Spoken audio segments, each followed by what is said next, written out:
Hello student, पिछली class में हम लोगों ने परसेप्शन पढ़ा, परसेप्शन का अर्थ पढ़ा और परसेप्शन कैसे होता है, सेंसेशन क्या होते हैं, ये सब समझा। अब आज की क्लास में हम लोग देखते हैं कि प्रत्यक्षण की विशेषताएं क्या होती हैं।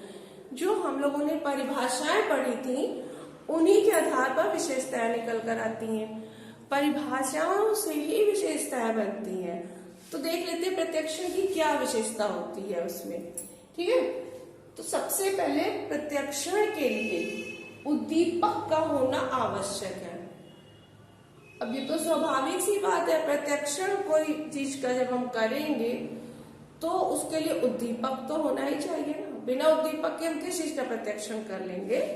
उसके वो तो सोचने वाली बात, थिंकिंग एक अलग चीज हो गई। प्रत्यक्षण के लिए कोई उद्दीपक का होना आवश्यक है। अब क्या है, प्रत्यक्षण एक सक्रिय मानसिक प्रक्रिया है। प्रत्यक्षण एक सक्रिय मानसिक प्रक्रिया है क्योंकि इसमें मानसिक ब्रेन का भी यूज करते हैं, तो इसलिए एक सक्रिय मानसिक प्रक्रिया बताई गई है।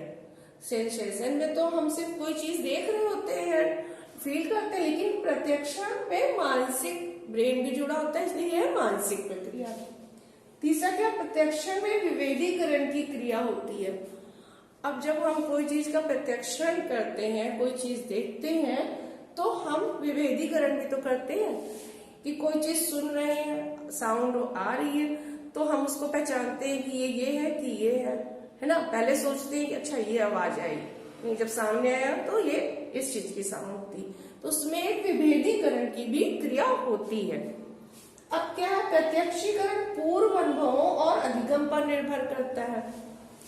प्रत्यक्षीकरण पूर्व अनुभवों, जो हमारे पहले के अनुभव है, जब हम कोई चीज देखते हैं तो जब हमने पहले कोई चीज ऐसी देखी हुई होती है या पहले ऐसी चीज कोई टेस्ट करी होती है या कोई सुनी होती है, तो उसको उसमें जोड़ देते हैं। हमारा मस्तिष्क पूर्व अनुभव को उसमें रिलेट करके सोचता है अच्छा ये इससे मैच कर रही है इसलिए ये है, पूर्व अनुभव जोड़ते हैं। और अधिगम, जो पहले हमने सीखा है, पहले से जो हम कोई चीज सीखी हुई होती है वो हमारे सामने आती है, तब हम उसका प्रत्यक्षीकरण करते हैं। वो उसमें दोनों चीजों का यूज करते हैं, पूर्वानुभव और अधिगम, जब हम किसी भी चीज का प्रत्यक्षीकरण कर रहे होते हैं।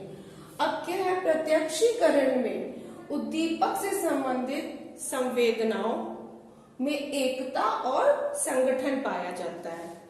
जो प्रत्यक्षीकरण में जो कोई उद्दीपक है तो उसमें हमारी कई संवेदनाएं भी यूज हो सकती हैं। जो हमारे सेंसेशन है, तो आंख कान दोनों भी यूज हो सकते हैं ना, स्मेल टच।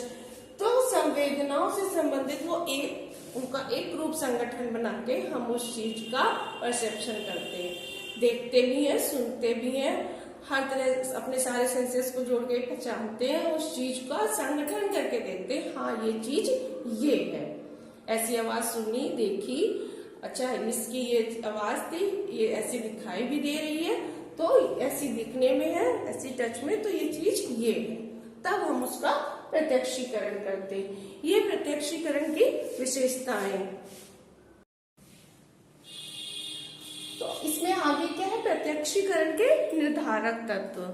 प्रत्यक्षीकरण किस चीज पर निर्धारित करता है, किस चीज कैसे प्रत्यक्षीकरण को क्या चीज प्रभावित करती है।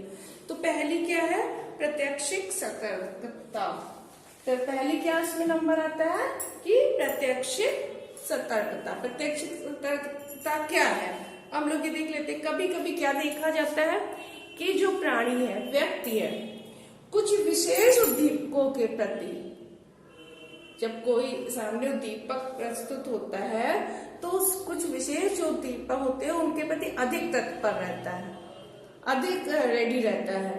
ठीक है, तो क्या है, कभी कभी वह इतना अधिक उसकी तीव्रता, ये जो है तत्पर रहने की तीव्रता इतनी अधिक बढ़ जाती है कि जब उद्दीपक अस्पष्ट होता है, उद्दीपक क्लियर नहीं दिखाई देता, उद्दीपक का प्रत्यक्षीकरण की आवश्यकता नहीं भी होती है, तब भी उसको दीपक दिखाई दे रहा होता है, उसको उसकी अनुक्रिया करने लगता है उसके प्रति।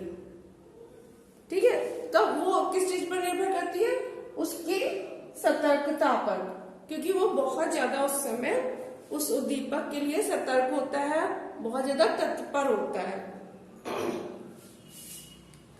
अब क्या है इसमें, क्या है दूसरा, प्रत्यक्षिक सुरक्षा। प्रत्यक्षिक सुरक्षा में क्या है कि क्या देखा गया है कि प्रयोज्य के सामने कोई पीड़ादायक अगर उद्दीपक है, उसको कष्ट देने वाला उद्दीपक उपस्थित होता है, तो ऐसे उद्दीपकों की क्या होता है, वो उपेक्षा कर देता है, यानी कि उनको देखना जब नहीं पसंद करता, जो उद्दीपक उसको पीड़ा दे रहे होते हैं, ठीक है। और ऐसा संप्रत्यय क्या कहलाता है, प्रत्यक्षिक सुरक्षा कहलाता है। इसमें क्या होता है कि इसमें ये भी कह सकते हैं कि व्यक्ति अपने अहम की रक्षा करना चाहता है, उस समय अपने ईगो को बचाना चाहता है, अपने ईगो की रक्षा करना चाहता है, इसलिए उसकी पहचान जो सीमांत है उसकी उसमें सीमांत में वृद्धि हो जाती है। तो इस तरह से प्रत्यक्षिक सुरक्षा किसी चीज के प्रत्यक्षीकरण को प्रभावित करती है। उसके अलावा क्या, उद्दीपक गुणों का प्रभाव। उद्दीपक गुणों का प्रभाव में क्या है कि कोई प्रयोग तटस्थ उद्दीपक को, तो उद्दीपक गुणों का प्रभाव, प्रत्यक्षीकरण पर उद्दीपक के गुणों का बहुत अधिक प्रभाव पड़ता है। जैसे कोई वस्तु जो किसी भी बालक के लिए या व्यक्ति के लिए मूल्यवान नहीं होती है, तो उसका प्रत्यक्षीकरण वो कम करता है, जबकि मूल्यवान वस्तु का, जो चीज उसके लिए मूल्यवान वस्तु है, उसका प्रत्यक्षीकरण वो अधिक करता है। ऐसा एक प्रयोग भी किया गया जिसमें धनी समूह के बच्चे लिए गए और गरीब ग्रुप के बच्चे लिए गए।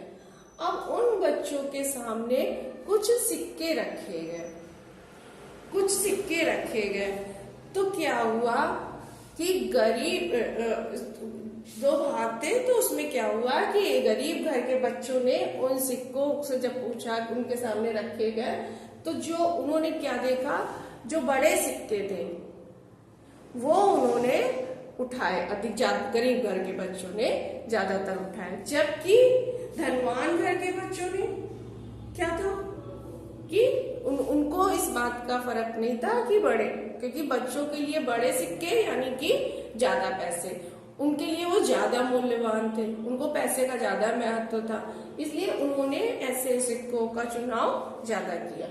इसके अलावा क्या है, उद्दीपक चयन में जो ये गुण बताए हैं इन्होंने, तो इसमें ये भी बताया है कि कुछ बच्चों को जैसे पुरस्कार दिया गया, किसी चीज की एक अध्ययन किया गया, बच्चों को 4 मुखाकृति दिखाई गई और उसमें उनसे कहा गया कि 2 मुखाकृति याद रखनी है और 2 को भूल जाना है। तो जो 2 को याद रखने हैं उसमें पुरस्कार मिलेगा, भूल जाने पे, और अगर जो उनको भूल जाना है वो भी याद रही तो दंड मिलेगा। तो ऐसे बच्चों ने क्या किया कि अर्धांश जब प्रस्तुत किया गया तो जिस पर उनको पुरस्कृत किया जा रहा था उनका प्रत्यक्षीकरण अधिक किया, और जिस पर दंडित किया जा रहा था उसका प्रत्यक्षीकरण नहीं किया। इसके अलावा क्या है, परचित्ता। परचित्ता का भी प्रभाव पड़ता है प्रत्यक्षीकरण पर। परचित्ता का कैसे, परिचितता यानी कि किसी चीज से परिचित होना, जिन उद्दीपकों के प्रति, उद्दीपक यानी कि कोई भी वस्तु, प्राणी, व्यक्ति परिचित हो जाता है, तो यह देखा गया कि व्यक्ति को यह उद्दीपक अथवा संगठन का प्रत्यक्षीकरण सरलता से होता है।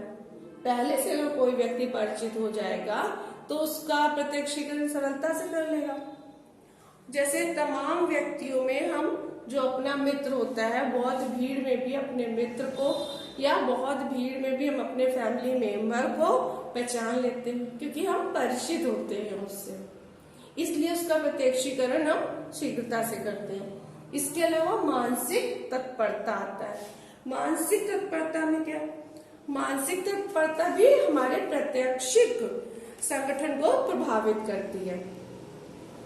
कैसे, यदि हम किसी व्यक्ति के आगे, यदि हम किसी व्यक्ति के आने का इंतजार कर रहे हैं, मानसिक रूप से हम उसी का इंतजार, तो जब भी गेट खटकेगा हमको यही लगेगा कि वही आया, क्योंकि हम मानसिक रूप से तत्पर हैं, उसी व्यक्ति का इंतजार कर रहे हैं, तो हर बार हमको यही फील होगा कि वो आया है ना। तो इसलिए इस तरह से मानसिक तत्परता में प्रत्यक्षीकरण को प्रभावित करती है। इसके बाद आती है अभिवृत्ति। अभिवृत्ति भी उद्दीपकों का प्रत्यक्षीकरण को प्रभाव डालती है, हमारी अभिवृत्ति भी डालती है। जैसे क्या है, राजनीतिक पार्टी के व्यक्ति क्या करते हैं कि अपनी पार्टी के नेताओं के प्रति धनात्मक अभिवृत्ति रखते हैं। जो उनकी पार्टी के नेता हैं अपनी पार्टी के नेताओं के प्रति धनात्मक अभिवृत्ति रखते हैं और आदर्श नेताओं और सदस्यों के रूप में प्रत्यक्षीकरण करते हैं उनका, ठीक है। और इसी पार्टी के व्यक्ति ऋणात्मक अभिवृत्ति के कारण दूसरे या विरोधी पार्टी के नेताओं सदस्यों को भ्रष्ट और गंदे व्यक्ति मानते हैं। तो ये हमारी अभिवृत्ति भी प्रत्यक्षीकरण को प्रभावित करती है। अब क्या है इसमें और क्या चीज आती है, पूर्व अनुभव। पूर्व अनुभव भी हमारे प्रत्यक्षीकरण को, प्रत्यक्षिक संगठन को प्रभावित करते हैं। कैसे प्रभावित करते हैं? दैनिक जीवन में हम क्या देखते हैं कि छोटे बच्चों की अपेक्षा जो ये वयस्क व्यक्ति हैं, बड़े लोग वातावरण में उपस्थित उद्दीपकों का प्रत्यक्षीकरण सरलता से या शीघ्र करते हैं। छोटे बच्चों की अपेक्षा जो वयस्क लोग हैं वो उद्दीपक का प्रत्यक्षीकरण शीघ्रता से करते हैं और अधिक करते हैं, क्योंकि वयस्क व्यक्तियों में क्या होता है, अनुभव होता है, पहले से उनको पूर्व अनुभव होता है, इसलिए वह प्रत्यक्षीकरण शीघ्र करते हैं। ये है हमारे प्रत्यक्षीकरण के निर्धारक तत्व। आज की क्लास में इतना ही, नेक्स्ट क्लास में आगे का पढ़ेंगे।